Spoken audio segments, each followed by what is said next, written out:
So we're going to have a panel of speakers for this next session, and they're all going to be addressing how our small business assistance has changed to adjust to the COVID challenges and to the move to a more virtual age, so to speak. So we have Madeline Beal from US EPA. We have Troy Johnson from the Minnesota Small Business Program. We have Tony Pendola from the North Carolina Small Business Program, and Lloyd Kirk from the Oklahoma Small Business Program. And they're all going to be addressing a little bit different topics. As you see here on the screen, it mentions what specifically they're going to be talking about today. So I will turn it over to Madeline. Thank you. I assume you can all hear me, or you would start waving at me if you couldn't. Yep, I can hear you. Great. Thank you for having me. You know, small businesses are so important to our country and to the progress that we make as Americans. And so I really am grateful to be here talking to such an important group of people. I was asked today to talk a little bit sort of at a high level of what's going on across EPA when it comes to COVID-19. And I think specifically about things that EPA has done to help move the country forward in this difficult time. But I do want to say that, you know, so 8 minutes is not a lot of time to cover all that, which is totally fine. I know you guys have a lot of other important things to hear about too. But just, you know, keep in mind that this is a pretty high level. And if there's anything that you want to know more about, feel free to reach out to me either directly or through the organizers. But you also, there's a web page I just want to tell you about right up at the top here, which is epa.gov/coronavirus, and really all of the things that connect to coronavirus that the agency has done in the past 6 months, 6 or 7 months, you can find there. There's a lot more detail than what I'm going to cover today. So my role at EPA is as Senior Risk Communication Advisor. And I don't have slides today. I typically do have slides for a talk like this, but sometimes it's nice just to actually see folks. And this is kind of a short presentation, but again, if you need me to send you anything that you would rather have written out, I can do that. But my role at EPA is as a Senior Risk Communication Advisor. So I thought I might talk with what I know and love most, which is risk communication, and just say a few words about why risk communication is so hard in the coronavirus era. As you guys, you know, are probably well aware, coronavirus is new. You know, we haven't had this around for long. You can't see it. You don't know if you've been exposed. And there can be great differences in how one person who is exposed might be impacted versus another. And of course, it's catastrophic, right? For some folks, it's deadly. And so all those things together make this a very difficult thing to communicate about, because it's very scary, to put a simple term on it. And so, you know, people in this time, they want to be safe, you know, but they also want to feel safe. And I'm not sure that those are always the same thing. There's often some connection between them. But in terms of how we work with them, both from an EPA perspective, but also, you know, through small businesses, you know, you want to make sure that your customers also have that sense of safety in addition to actually being safe. So one thing that we've done as an agency to try to help small businesses with some of this work is to put out cleaning and disinfecting guidance, which we put together with CDC, representatives from across EPA and CDC, and I was involved in that group. We had some good long weekends together in the early stages of this virus, and back in March and April, as we were working to try to build something that would be useful to the general public, but specifically to business owners, to you know, school systems, to folks in charge of public spaces, really. And that guidance has 3 steps. It's a 3-step process for folks to follow to make sure that their surfaces, their spaces are as safe as they can be when they reopen. The process includes making a plan, implementing that plan, and then revising and maintaining the plan as needed. Much of what's covered in there is, you know, it's clear steps to help make sure that your spaces are as safe as possible. And it alludes to list in, which I'll talk a little more about in a moment, but list in from our Office of OCSP, which is Office of Chemical Safety and Pesticides. Sorry, I'll test my acronym knowledge if EPA here. You can give me a quiz, my own quiz after I'm done. I've only been at the agency for 8 months and there are a lot of acronyms. But OCSPP has done a lot of work to put together what is called List N, and those are a list of disinfectants that are effective against SARS-CoV-2, which is the virus that causes COVID-19.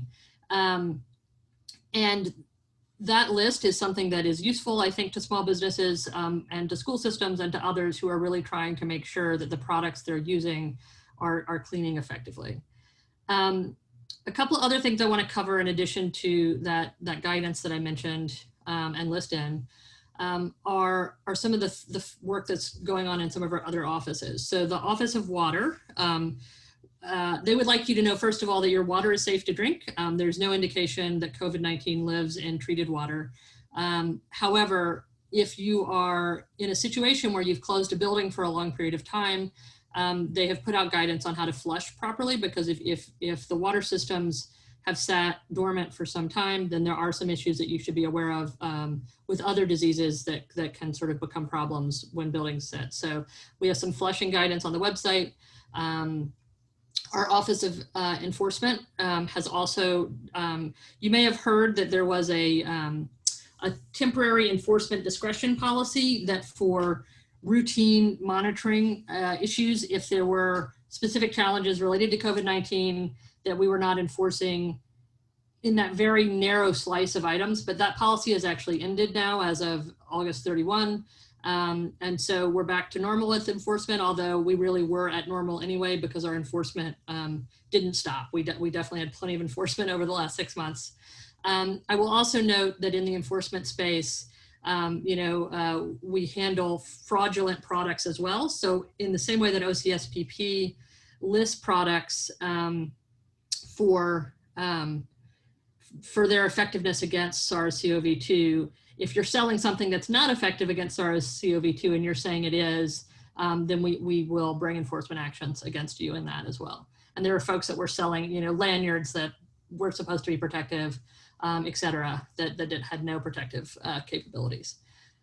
I also just want to mention briefly that our Office of Research and Development is also doing a lot of work to try to figure out the next stage, right? So things that might be long-term effective against protecting surfaces, but also new products on porous materials and other things that we can sort of try to move forward in terms of having better protective disinfectants.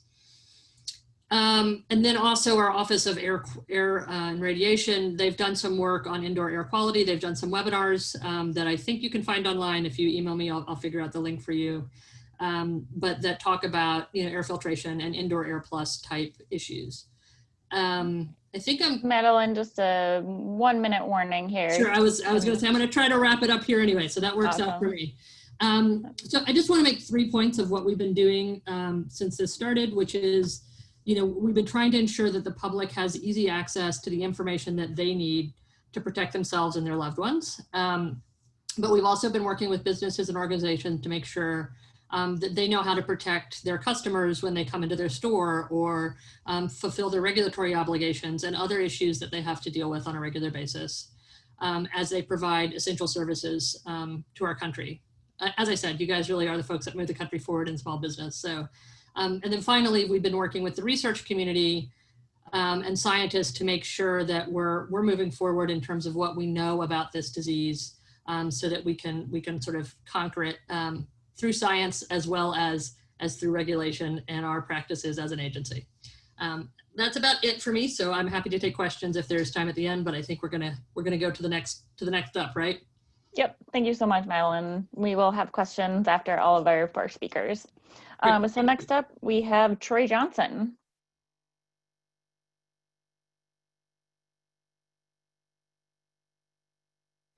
There we go. Sounds good. Thank you. Let me turn on my video here.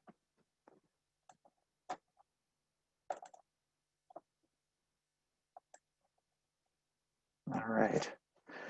Well, I want to just first acknowledge my Minnesota SBEAP colleagues for their daily contributions and commitment to customer service, especially now in these times.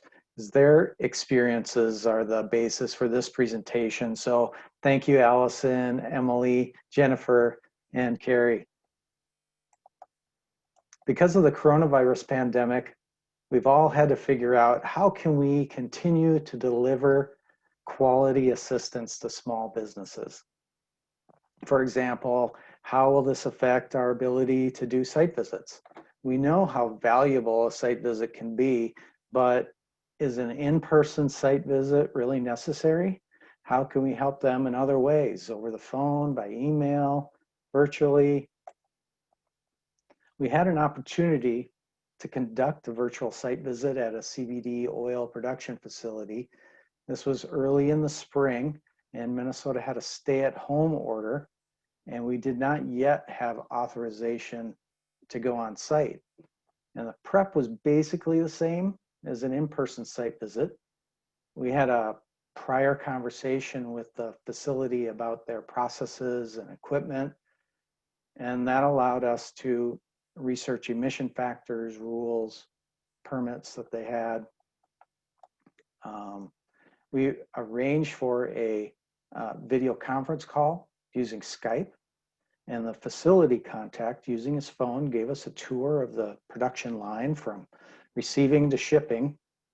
And there were times, though, where we had to ask him to repeat or go back and show us something again.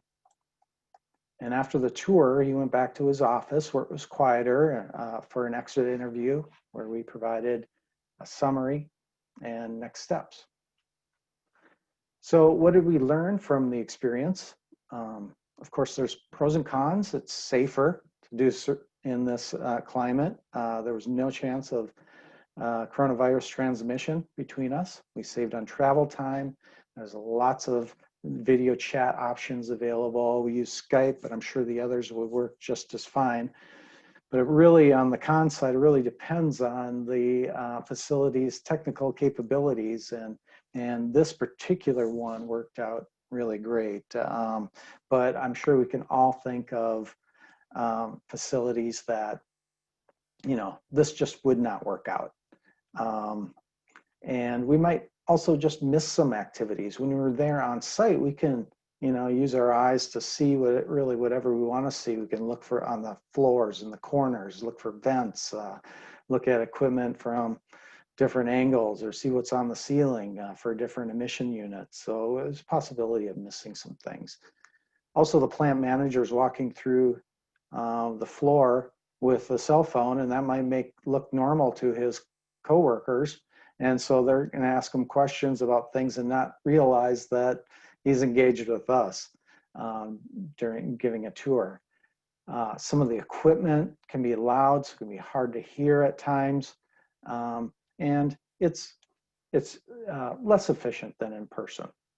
And one thing that might be helpful is to have a list of virtual site visit tips to give to the facility ahead of time. We don't have anything like that, but we'd be interested to find out if anybody else does. But overall, we feel like a virtual site visit is a good option and worth doing. So let's turn our attention to in-person site visits during the pandemic. And as I mentioned before, we ask, is an in-person site visit really necessary?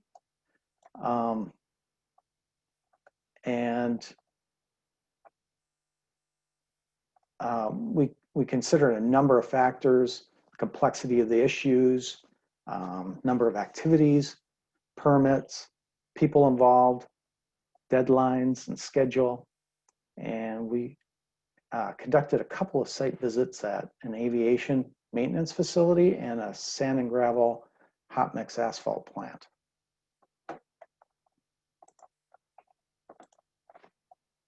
And the prep was basically the same as before COVID. In our case, prep was really important. We just wanted to be as efficient as possible to get in and get out. And prior to the site visit, we informed them that we'd practice social distancing, we'd wear masks, and we also asked them to do the same. And everyone wore masks, except for one guy working in a control panel booth at the asphalt plant. And in general, it didn't seem like facilities enforced mask wearing when not interacting with us. Being in person allowed us also to help through some computer issues, including moving to a different location to find a working computer. In the end, we were able to see everything we needed to see. And before we could do site visits, Minnesota SBEAP staff, we needed to be trained on our agency's COVID policy for field work. And the highlights of the policy are shown here for reference. Let me know if anybody would like a copy of our policy. But in general, it includes basic BMPs to help reduce the transmission of coronavirus. Got about a minute and a half, Troy, just let Perfect. you know. Switching topics away from site visits, the pandemic has also helped us to prioritize working on our online materials. And during the next 10 months or so, we'll be creating some new videos. And we're going to start with the first 4 listed here on this slide. So to conclude, COVID has caused us to adapt, but we're still able to move forward with in-person site visits, and we added virtual site visits, and soon we'll have new videos added to our toolbox. So thanks. Great, thank you, Troy. That was great. So now we're going to move on to Tony Pendola. Take it away, Tony.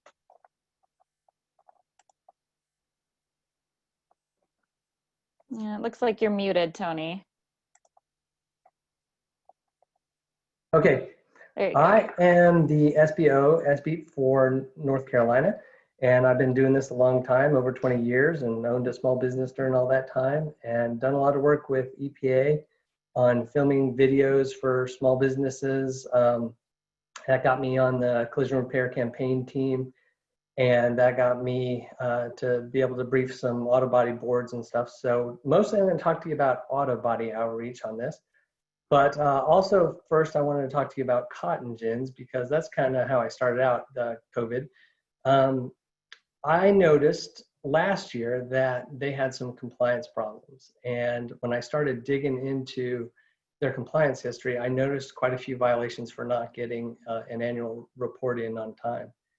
And I was going to send them postcards, but we've had a fairly significant rule change in North Carolina that affected them. And I just thought it'd be better when I looked at how many there were only 40-ish, and I thought I'd just give them a call. And so I called them all up and let them know that their annual report was due really soon. Many of them had just plumb forgotten. They were very excited for my call. Everybody else was pretty much appreciative, even if they'd already turned it in. They just appreciated somebody giving them a call. So I got to show them some care, and I got to talk to them about maybe if they were classified right, whether they should be exempt or registration permit or small permit or something like that. So overall, I think it was a pretty good thing to do, and I would just encourage you, don't be afraid to pick up the phone and call your sources if you've got a way to get their phone numbers during this time when you're at home. So moving on to auto body, let me share my screen because I don't think I am right now. There was a poll question. Can anybody launch that? Okay, if you guys can answer that poll question while I am getting this screen up.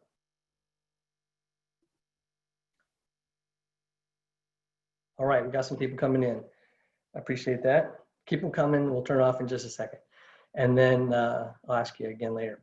So I developed 2 tools, or I'm working on 2 tools during COVID.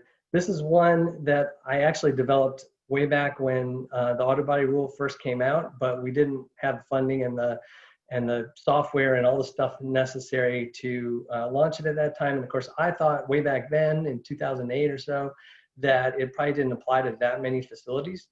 Now I believe it applies to a lot more facilities. So I brought it up recently with EPA and said, hey, this might be a great time for us to do this.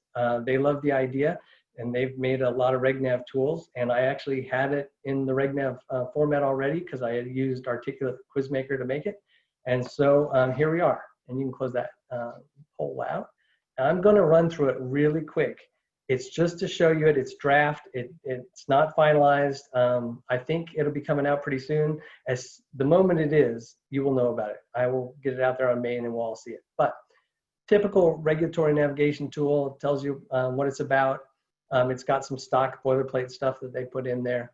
Most importantly for auto body shops is, as far as I know, they're the only rule ever that is everybody is assumed to be subject to the rule unless they petition to get out of the rule.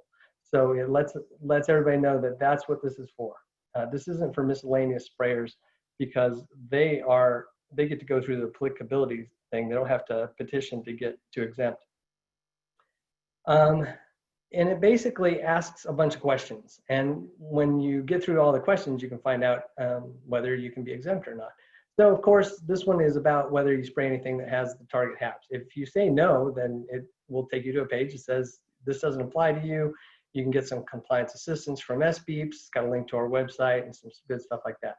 But let's just assume we go forward a little bit, and I'll run you through some of this. The next question is, can you spray everything out of 3-ounce cups? Well, the people who can do that are your scratch and dent guys, your airbrush guys, the people that are behind the dealership sometimes and stuff like that. So if you said yes, you'd be exempt, but in this case, we'll say no. Then it says, well, can you switch to alternate coatings that don't contain any of the target HAPs? Well, I have prepared a long time ago, and I know a lot of you don't know that, but there's on our website, there is a place where it has all the major paint manufacturers, all of their lists of paints for auto body shops that have target HAPs are listed there, and you can find out. So hopefully they'll click on that and go look. And if they come back and say, still can't switch to alternative coatings, then it says, it brings up the 1%, 0.1%. So if you're below these threshold levels on your SDS, or if, because it's as sprayed, not as applied, you can go through and it gives an example of a pearl, which you add just a very little bit of pearl to a whole bunch of other stuff. And so even if pearl has above the thresholds for some of the target HAPs, in the end is what counts. And if it's below, you don't have to do that. So in this case, let's say, do all the remaining coatings are less? Yes. Takes you to a thing that says, congratulations, got some information for you. And then it's got a link to our logo, which if you click on it, it goes to our state map, and everybody can contact us directly. So I wonder if you've seen more of these, because I've put this in a bunch of presentations, 6H training that's out there. You can review the survey and it goes through which things, and you can actually print out the results. So I think that's pretty cool, and it should be out pretty soon. Now let me see if I can get to another screen. About a minute or two, Tony. Oh my goodness. That went quickly. So the other thing that I was going to show you is an LMS, a learning management system for the 6H rule. I'm working on this with some people. It's very professional. Used to be Automotive Management Institute. We're going to put our logo up there. We've changed a bunch of the topics, but it goes through everything, and it's got a professional voiceover actor. It's got a quiz. It's got FAQs. Certification, pretty neat stuff. And auto body shops are down about, or they started out COVID down 40%, and now they are sitting, still below normal, even though they're an essential business. So their sprayers have some time to learn something, and that's why I thought this was an opportunity that was just too good to pass up. So if you can put up that other poll question, and if you guys will answer that one quickly. Then maybe the next one, give it a few seconds. I'm not seeing anybody answering yet. And then when Lloyd's getting set up, we can ask that final question. I'm just trying to see, you know, if it made a difference, even that brief little intro. Appreciate your answers. And I'm probably at my time, so you can close that poll and ask the next one. I'll go on to Lloyd.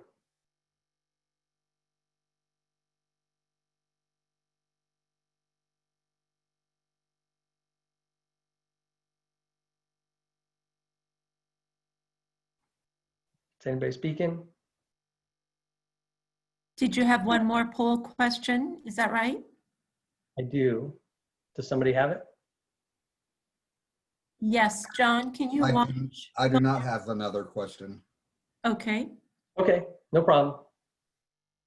All right. Well, thank you, Tony. Those are some great tools. So our final panelist today is Lloyd Kirk. Lloyd, do you want to take it away?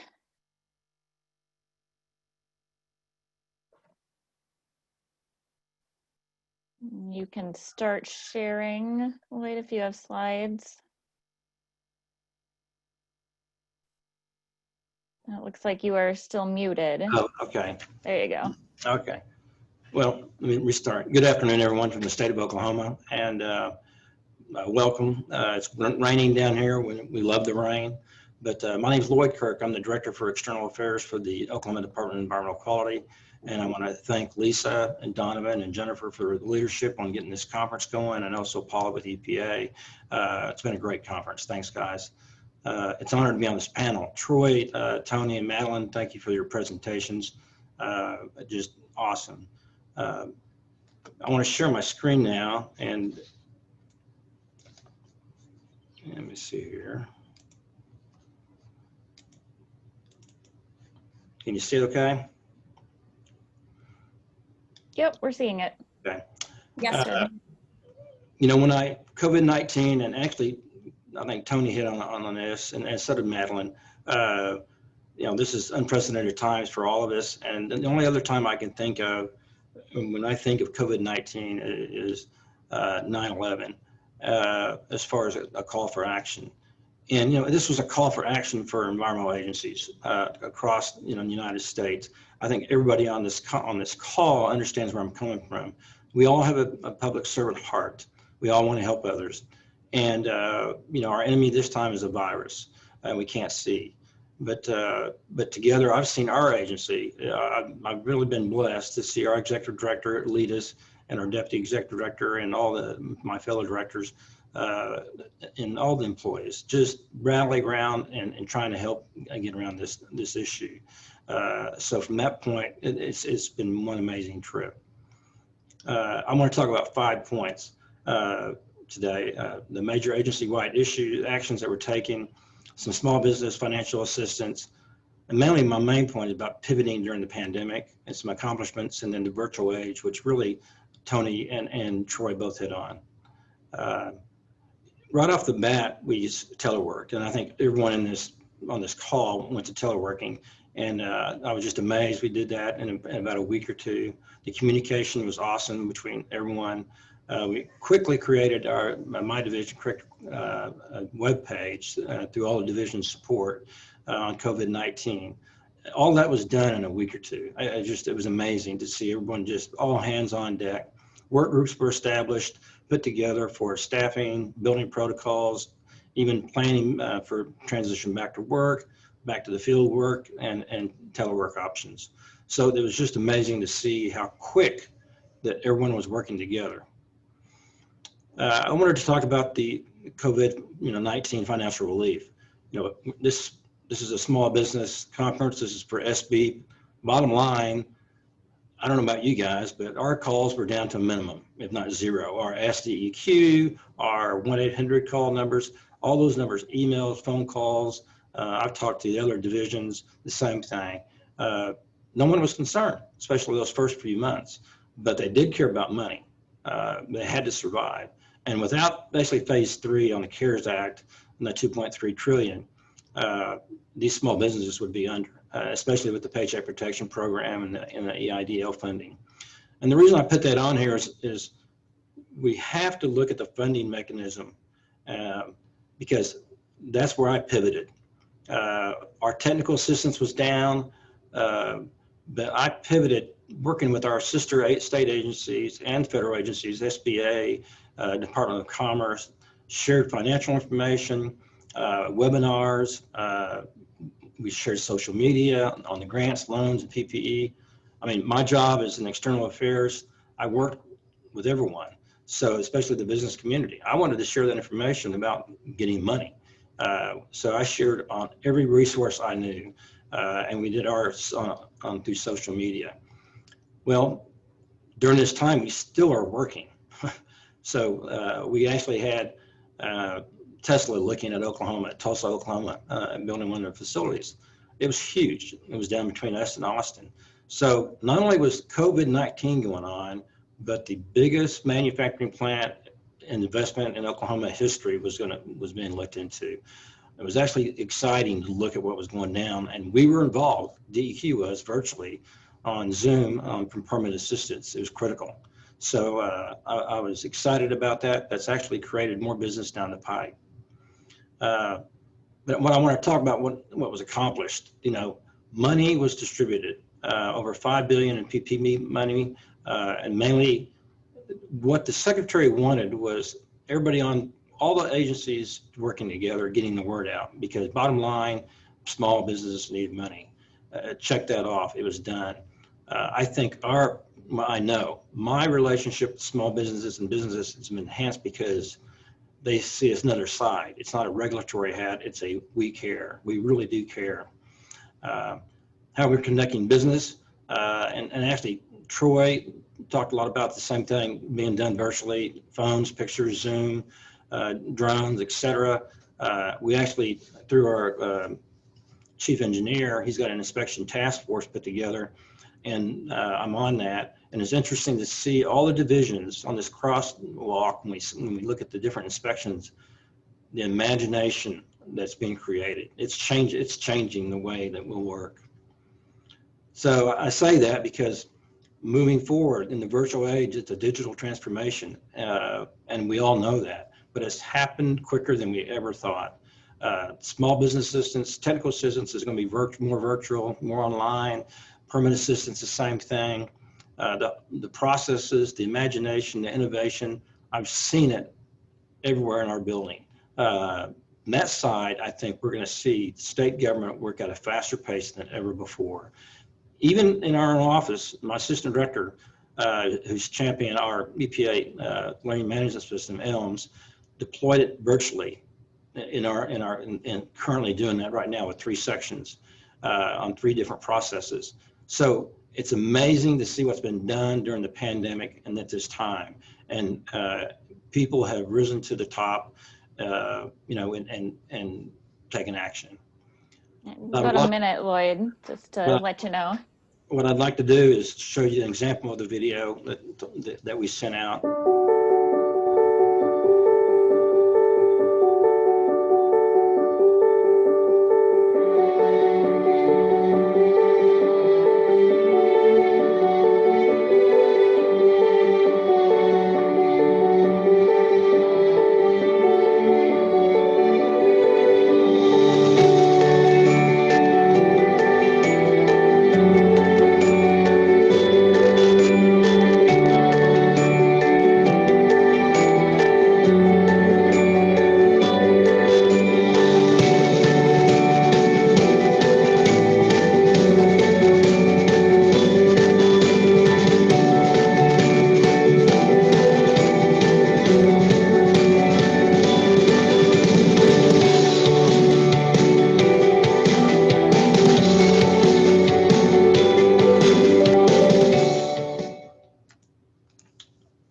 Thank you, everyone.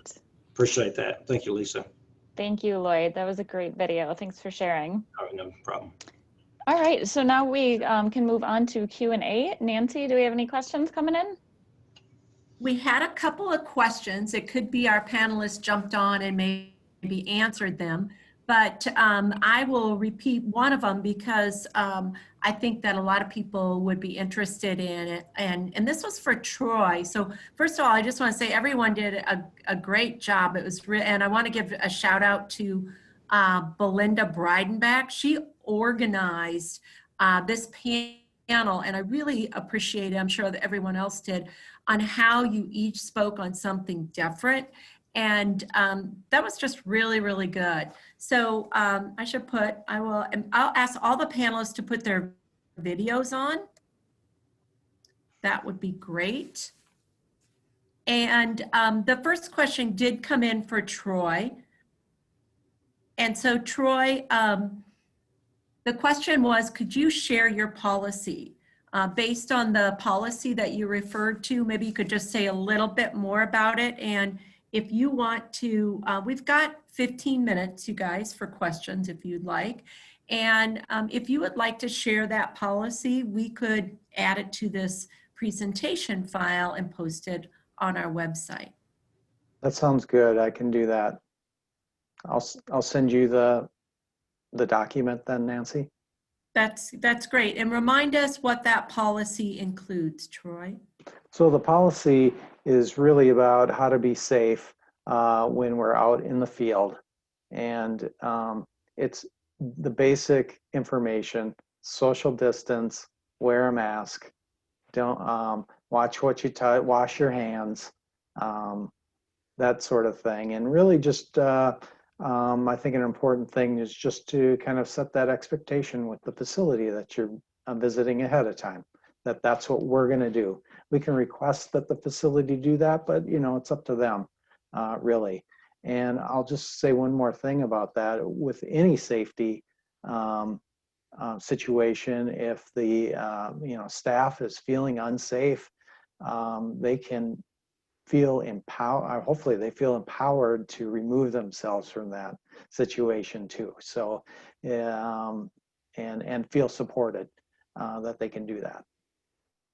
Very good. Yeah, we have a policy, a similar policy, and we do ask the companies that we go to on site what their policy is, and if it isn't adequate, like, well, if someone, feels sick, we send them home. That was one of the answers we got. Then we just said, well, here's what we'd like to see, and until you have that, we can just meet by Zoom. We can't come out on site. And so you might put in the question and answer box if you've got a policy that you're willing to share. We can be a little interactive that way. That would be great. Then we'll know about some of these other policies in case we want to do something more with that. That would be great. Another question came in, or actually I could ask the other panelists, since we don't have too many questions, you guys. I could ask the other panelists if you've got policies. So Tony, I don't know if you do, or and then Lloyd, if you would speak to it. Go ahead, Lloyd, you're the master. Oh, am I on? Okay.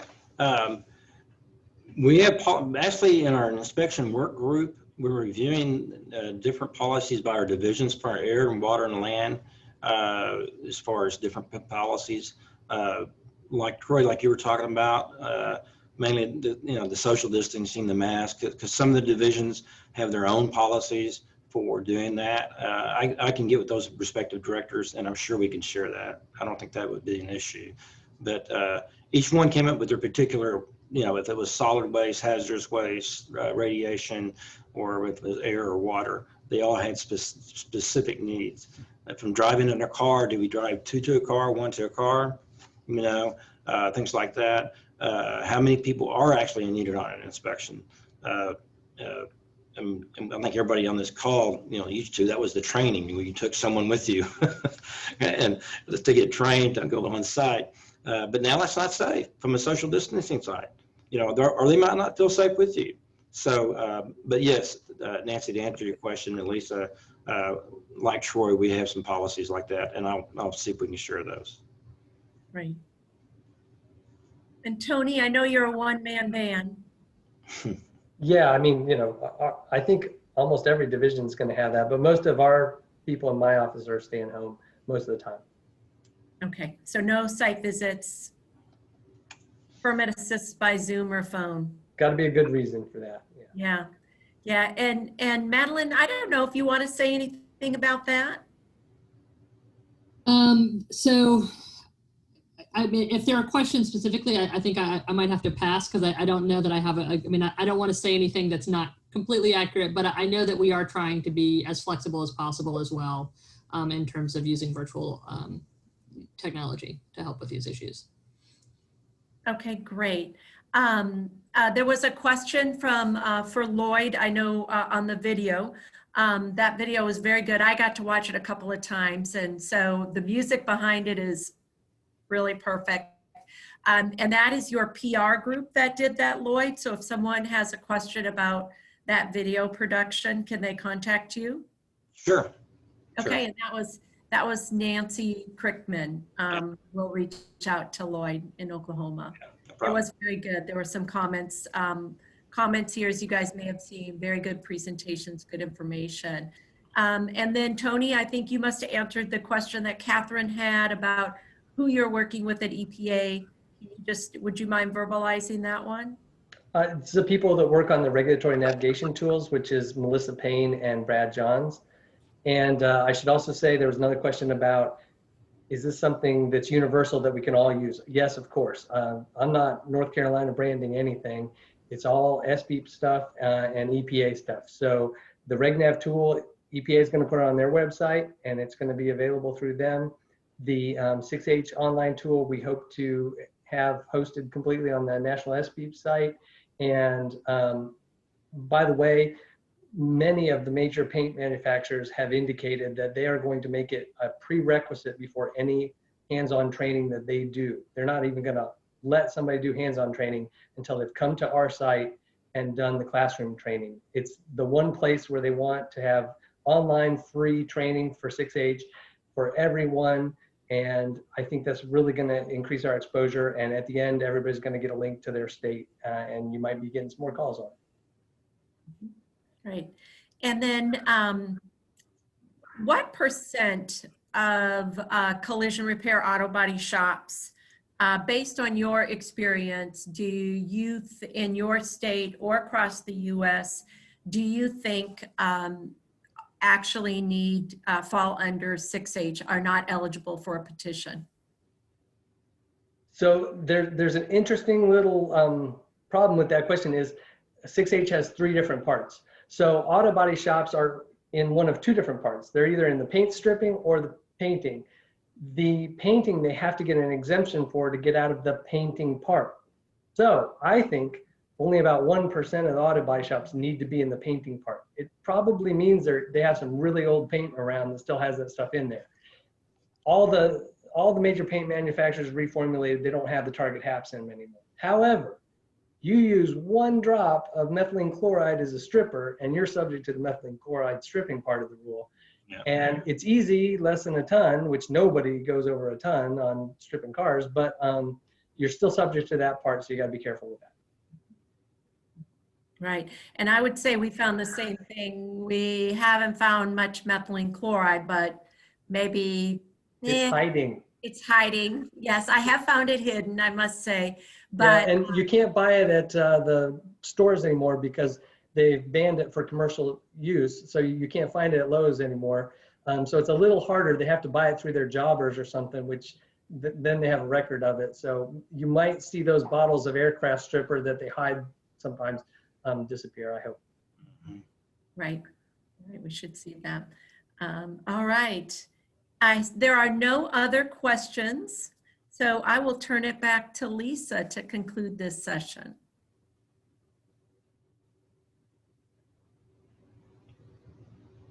All right, thank you to all of our panelists. Some very good information. We really appreciate all of your perspectives on something that is very relevant to all of us right now. So thank you very much. And we appreciate you talking to us today.